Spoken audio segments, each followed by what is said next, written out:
Daily. Taste the Daily. Auto డ్రైవర్లు ఆందోళనకు దిగారు. హామీలు అమలు చేయాలని అసెంబ్లీని ముట్టడించేందుకు ప్రయత్నించారు. దాంతో పోలీసులు వారిని అడ్డుకొని అరెస్టు చేయడంతో ఉద్రిక్తత వాతావరణం నెలకొంది. కొందరు ఆటో కార్మికులను పోలీసులు నిజాం కాలేజీ వద్ద అదుపులోకి తీసుకున్నారు. అక్కడి పరిస్థితిని మా ప్రతినిధి వంశీకృష్ణ అందిస్తారు. ఆటో కార్మికులు తమ డిమాండ్లను పరిష్కరించాలని కోరుతూ అసెంబ్లీ ముట్టడికి బయలుదేరడం జరిగింది. ప్రజెంట్ మనం వారితోనే మాట్లాడించే ప్రయత్నం చేద్దాం. చెప్పండి, ఏమేమి డిమాండ్స్ ఉన్నాయి? రేవంత్ రెడ్డి గారు ఆనాటి పిసిసి ప్రెసిడెంట్ గా 12,000 రూపాయలు ఇస్తా అని చెప్పి ఇయ్యలేదు, మోసం చేసిండు. ఈ రోజు మా హక్కులు మేము అడిగితే అరెస్ట్ చేయడం సరైనది కాదు. కాబట్టి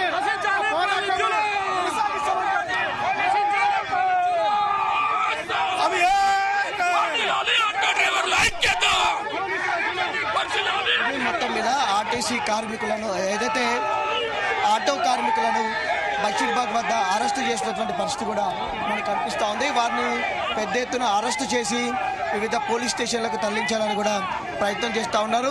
ప్రభుత్వం ఇచ్చినటువంటి హామీలనే తాము అడుగుతున్నామంటూ కూడా వారు చెప్తున్నటువంటి సందర్భం మనకు కనిపిస్తూ ఉంది.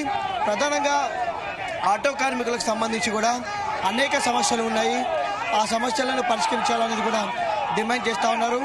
సంవత్సరానికి 12,000 వృత్తి ఇస్తా ఉన్నారు. వాటికి సంబంధించి కూడా ఆర్థిక సహాయం చేయాలని, దాంతోపాటుగా మహిళలకు ఫ్రీ బస్ ఇచ్చిన తర్వాత ఆటో కార్మికులు రోడ్డున పడ్డారంటూ కూడా వారు ప్రధానంగా ఆరోపిస్తున్నటువంటి సందర్భం కూడా మనకు కనిపిస్తూ ఉంది. మనం కూడా కొంతమందితో మాట్లాడించే ప్రయత్నం చేద్దాం. వారి అభిప్రాయాన్ని, వారి సమస్యలను పరిష్కరించాలనేది కూడా డిమాండ్ చేస్తున్నటువంటి సందర్భం కూడా మనకు కనిపిస్తూ ఉంది. కొంతమందితో కూడా మనం మాట్లాడించే ప్రయత్నం చేద్దాం. ఆటో డ్రైవర్లతో కూడా మాట్లాడించే ప్రయత్నం చేద్దాం. వారి అభిప్రాయాన్ని కూడా మనం తెలుసుకునే ప్రయత్నం చేద్దాం.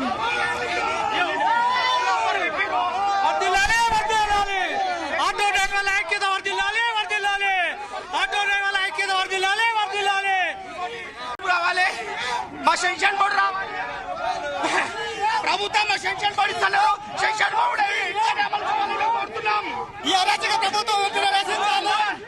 గత ప్రభుత్వాలు టీడీపీ, కాంగ్రెస్, టీఆర్ఎస్ ప్రభుత్వాలకు ఎట్లయితే హెచ్చరికిచ్చామో అలాగనే ఈ ప్రభుత్వాన్ని కూడా మేము హెచ్చరిస్తున్నాము. మా ఆటో సమస్యలు వెంటనే తీర్చాలని మేము రేవంత్ రెడ్డి గారిని కోరుకుంటున్నాము. తమ డిమాండ్స్ ని వెంటనే పరిష్కరించాలని కోరుతున్నట్టు కూడా వారు చెప్తా ఉన్నారు. ఇప్పటికైనా ప్రభుత్వం స్పందించి తమ డిమాండ్స్ ని పరిష్కరించాలని, కాంగ్రెస్ పార్టీ ఇచ్చినటువంటి హామీలనే తాము అడుగుతున్నామంటూ కూడా వారు ఆందోళన చేసినటువంటి సందర్భం కూడా మనకు కనిపిస్తూ ఉంది. పెద్ద ఎత్తున ఆటో కార్మికులు ముట్టడికి బయలుదేరడంతో కూడా పోలీసులు అడ్డుకోవడం జరిగింది. వారిని అరెస్టు చేసి తీసుకెళ్తున్నటువంటి సందర్భం కూడా మనకు కనిపిస్తూ ఉంది. ప్రధానంగా పెద్ద ఎత్తున ఇప్పటికే జిల్లాల నుంచి కూడా వచ్చేటటువంటి ఆటో కార్మికులను కూడా అడ్డుకున్నటువంటి సందర్భం మనకు కనిపిస్తూ ఉంది. ఆటో కార్మికులకు సంబంధించి కూడా పెద్ద ఎత్తున డిమాండ్స్ ఉన్నటువంటి నేపథ్యంలో ఆ డిమాండ్స్ ని పరిష్కరించాలనేది కూడా డిమాండ్ చేస్తూ ఉన్నారు. ప్రజెంట్ కొంతమందితో కూడా మనం మాట్లాడించే ఈ రాష్ట్ర ముఖ్యమంత్రి ఇల్లును ముట్టడిస్తాం, లక్షలాది మంది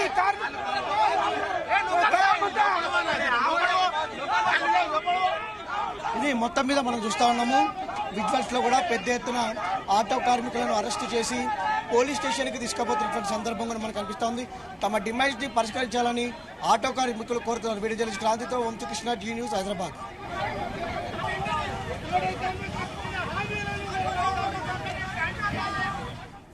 ప్రభుత్వానికి మేము త్వరలో బుద్ధి చెప్తాం. ఈ అక్రమ అరెస్టులని, ఈ ప్లాటీలు తోటాలు ఎవరు ఆపలేవు. మరి ఈ రోజు చలో అసెంబ్లీ కార్యక్రమాన్ని మేము ఎట్ల మీద ఖచ్చితంగా దాని విజయవంతం అవుతుంది. మమ్మల్ని అరెస్ట్ చేసినా కానీ రాష్ట్రంలో చాలా మంది 66 లక్షల మంది ప్రత్యక్షంగా పరోక్షంగా ఈ యొక్క ఆటో రంగం, రవాణా రంగంపై ఆధారపడిన కార్మికులు ఉన్నారు. ఆటో కార్మికుల హక్కుల కొరకు మరి చలో అసెంబ్లీ కార్యక్రమాన్ని విజయవంతం చేయడానికి మేము వెళ్తుంటే మమ్మల్ని అక్రమంగా నిర్బంధించి ఈ యొక్క పోలీస్ స్టేషన్ తరలించడం జరిగింది. మరి ఆటో